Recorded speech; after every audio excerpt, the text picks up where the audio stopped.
Hello বন্ধুরা, আমি Ashok Das blog থেকে আবার চলে এসেছি আমার দাস দাদার কাছে। দেখুন কি দারুণ হাতের কাজ। কি করছেন দাদা? এই ফলের ডালা বানাচ্ছি। এটা ফলের ডালা হবে?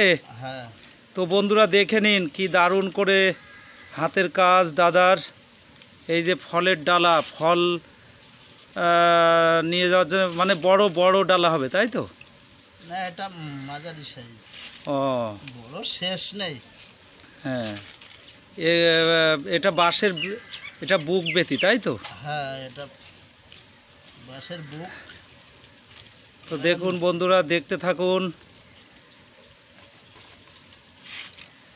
পরে যখন ডাসা লাগাইতে হবে তখন নীলবেতি বুনতে হবে। হ্যাঁ হ্যাঁ, নীল বেতি দিয়ে ডাসা বুনতে হবে, তাই তো? মানে ডাসাটা সেট করতে হবে। তো দেখুন বন্ধুরা কেমন লাগছে, ভালো লাগলে সাবস্ক্রাইব করে দেবেন। হ্যালো বন্ধুরা, দেখুন দাস দাদা ঝুড়ি তৈরি করছে। এই যে ঝুড়ি, ওই যে বেতি তৈরি করা আছে। এ কেমন দামে হবে এটা? দাদা এখন এটার দাম নেই, ওই হবে হয়তো 200 টাকাও হতে পারে, 150 টাকাও বেচতে হতে পারে। মানে সেই, এই যে হাতের শিল্পর যে কাজ, তাই না?